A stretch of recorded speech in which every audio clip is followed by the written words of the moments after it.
In this video, you will learn about Act number 4, scene number 1 of the drama The Merchant of Venice, written by William Shakespeare. The scene is set in Venice, a court of justice. This is the famous trial scene in which Antonio is tried in a Venetian court of law. The curtain rises to the most awaited trial scene which will decide the fate of Antonio. As we all know, the scene opens in a Venetian court of law. The judge, who is Duke himself, appeals to Shylock to show mercy, and Bassanio offers double the amount to Shylock. But the Jew doesn't relent in the least. Let us begin with the explanation.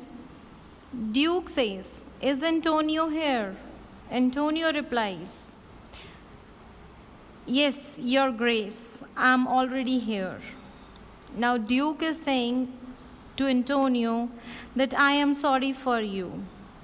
You have come to defend yourself against a stony adversary, an inhuman wretch incapable of pity, void and empty from any dram of mercy. So here, by using adjectives, Duke is saying that you have come here to defend yourself against a person who has stone or heart of stone, who is inhuman, wretch without pity, and totally lacking in mercy. Antonio replies that I have heard that your grace has taken great pains to moderate the harsh legal proceedings. Means, Lord, you are doing so many things on your part to save me. But that Shylock, that Jew, he will remain the same. Since there are no legal methods to save me from his clutches, I shall suffer his anger with patience. I am prepared to face his cruelty and anger with a calm spirit. So Duke says, one of you go and call the Jew, means Shylock, to the court. Cesario, he is already standing at the door. Here he comes, my lord. So Shylock, he was eagerly waiting, and he was standing outside, and he enters. Duke, make room and let him stand before me. Shylock, everyone thinks, and I also, that you only continue with your show of cruelty till the last moment, and then all of a sudden you will show mercy. Now, here Duke is trying to convince Shylock to forgive Antonio. That is why he is trying to convince him by saying that now you are showing your cruelty, but at the end you will show mercy. So, such an attitude would seem more unexpected than your cruelty. That everybody knows that you are cruel, but if you will show mercy like this, then it will be a surprise and it will be unexpected for all of us. So I hope that after looking to all the losses which Antonio has suffered, you will for sure forgive him. No doubt, after come to know about the pitiable condition of this poor merchant, Antonio, even the people who are having hearts as hard as brass and as rough as the stones will also forgive him. The Duke was talking in a polite manner, and he was saying that we all expect a noble response from your side, Shylock. So here Shylock says that I have already informed you about my intentions, what I want. You already know that. And I have promised by the Sabbath. Sabbath here, that is Saturday, the 7th day of the Jewish week, and it is a sacred day. So I have promised myself on this very holy day that I will have my dues and the penalty. that I have already written in the contract. If you deny me this right, then of course it will be not good for the freedom of your society. So, what I want is simply that is a pound of flesh instead of 3,000 ducats. And I think this is the answer of your question. And he also quotes an example that if a person is very much irritated by a rat and he spent 10,000 ducats to have it poisoned, then is that a satisfactory answer? Indirectly, he was saying that here my purpose is not to take my money back, but my purpose is to take revenge. To justify his answer, Shylock quotes three things. First is, there are some men who hate a gaping pig, means a pig that is served with open mouth. And others go mad if they see a cat. Some people have allergy from cat. And others can't have their self-control when they hear the shrill notes of bagpipe. Some people may like it and some people may not. So personal feelings, rules are emotions. And here we can't say anything about our likes and dislikes. So now to answer your question, just as people have no good reason why they can't put up with a gaping pig, a harmless domestic cat, or a bagpipe, when they are themselves offended, they are compelled to react in such a shameful manner that they must give offense to others. In the same way, I have no reason to give for taking a pound of flesh from Antonio, because I have deep-rooted hatred for Antonio. So I pursued this unprofitable case against him. Now, do you have your answer? Now he is asking that are you people satisfied now? Now Bassanio, this is not a satisfactory answer. You are a heartless man on account of your merciless actions. Now Shylock, I am not obliged, I am not bound to give you a satisfactory answer in order to please you. Sorry, Bassanio, I am here not to please you. So Bassanio, do all men kill anything that they dislike? Do you really think if a person is not liking something, he will kill it? Bassanio. Next is Shylock. Is there any man who does not kill something that he truly hates? So here they are arguing with each other. Again Bassanio says, every fault is not hated from the very beginning. Now Shylock says, okay, fine, if you're saying that we should not every fault from its beginning, then can you please tell me if a snake sting you first time, would you really let it sting twice? Now Antonio, he is already prepared himself. So he is saying that remember Bassanio, you are arguing with a Jew. You might as well stand on the seashore and ask the ocean tide not to rise. So what you are doing here, Bassanio, you are trying to make possible those things which are totally impossible. You are just asking to those ocean tides which are not under control. You might ask the wolf why he made the mother's sheep morrow, for the lamb he eat hungrily. You are asking to a wolf who has eaten the child of mother sheep. That's why you are crying. You might as well forbid the pine trees on the mountains. You can also forbid, can you stop the pine trees on the mountains to make noise when disturbed by the winds from above. You might as well do the most difficult things in the world rather than attempt a thing still harder to soften the heart of the Jew. You can do anything that is impossible, but you can't make this thing possible. You can't soften the heart of a Jew.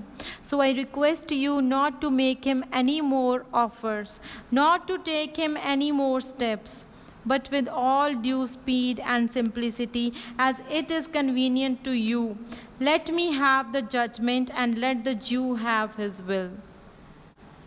Then Bassanio offers double ducats to Shylock. But Shylock says that if you will give me 36,000 ducats, at that time I am not going to accept. I would have only my bond. Then Duke, if you show no mercy to others, how can you hope for God's mercy? Then Shylock, what judgment do I fear when I have done no wrong? I am doing nothing wrong. Now he takes one more example. Shylock says that, okay, fine, you all may keep slaves. Clear? You just purchase the slaves and behave them like a animal. And whatsoever you want them from, you are behaving, you are treating them in the same way. If I suggest you to give them freedom, to allow them to marry your children, or not to overburden them, or just give them the same comforts you have, then do you really think you will accept that suggestion? No, because your answer will be that we have purchased it. So in the same way, I have also purchased this pound of flesh by paying 3,000 ducats. Then Duke says, with my authority I can dismiss the court unless Bellario, a learned doctor of law, whom I have requested to come and settle this case, comes here today. Salario, my lord, a messenger from the doctor from Padua is waiting outside with letters. Duke, bring the letters to me and call in the messenger. Now Bassanio, cheer up, Antonio, have courage. The Jew will have all my blood, flesh and bones before you lose one drop of your blood on my account. So because this was the money that was borrowed by Bassanio, so that is why Bassanio, as Antonio's true friend, he is saying that my body is for you before you will lose one drop of blood. Antonio, he is comparing himself with a sick sheep. He is saying that I am like that very sick sheep in the herd, more suitable to be slaughtered, to be killed earlier than the others. And I am just like that, the weakest fruit falls earliest from the tree, and so let me die. It will be a fitting task for you, Bassanio, to live and to write the inscriptions on my tombstone. Here only Portia and readers know that she is Nerissa, who is dressed like a lawyer. Duke says, have you come from Dr. Bellario from Padua? Nerissa says, yes, my lord. Bellario sends his greetings to your grace. Then she presents a letter. Bassanio. Now Bassanio is asking to Shylock that why do you sharpen your knife with so much attention, Shylock? Then Shylock is saying that to cut off a pound of flesh that I have been promised as per the bond by the bankrupt man, that is Antonio. Now Gratiano adds, It is not on the sole of your shoe, but on your soul. Now, this is pun, that you are not sharpening your knife on your sole of your shoe, but you are sharpening it on your soul, on your conscience. That is, you are sharpening it with your hatedness. Cruel Jew, that you are sharpening your knife. No metal, not even the axe of hangman, can have half the sharpness of your envy. That not even a single metal instrument can sharpen your hatedness. Can no prayers penetrate your heart? Then Shylock says, no, none that you can clever enough to make. Grishanio says that you are such a shameless man. Even he calls him a dog. He says that justice should be blamed for letting you live. You make me doubt about my religious faith. Now I am believing in the theory of Pythagoras. Here Pythagoras, a Greek philosopher, according to whom the souls of animals may enter the bodies of men. And now Grishanio is saying to Shylock that your evil spirit once lived in the body of a wolf who was hanged for killing a man. When he was hanged, that wolf was hanged, his wild soul escaped directly from his body into the body of your unholy mother and entered into you when you were still unborn. And that is why you are like a wolf, bloodthirsty, starved, and hungry. Then Shylock says, until your abusive words destroy the legal safeguard from my agreement, you are only hurting your lungs by speaking like this. Come to your senses, young man, or you will destroy yourself. I am here to claim justice. Now, what Shylock believes, he believes that now I am going to win. After reading the letter that was handed over by clerk to Duke, Duke says that this letter from Bellario recommends a young learned lawyer to our court. Where is that young learned lawyer? Then Nerissa, disguised as a clerk, he is just close by. He is waiting for your answer to know whether you will use his services. Then Duke, he says, with all my heart, 3 or 4 of you escort him here with civil courtesy. Meanwhile, I am going to read this letter to the court. Now, clerk reads the letter that was given by Dr. Bellario. Your Grace will understand that I am very ill at the time of receiving your letter. However, at that moment your messenger arrived. There was with me on a friendly visit a young doctor called Balthazar from Rome. Now, who is Balthazar here? That is Portia, disguised as a lawyer. I informed him about the nature of the case between the Jew and Antonio the merchant.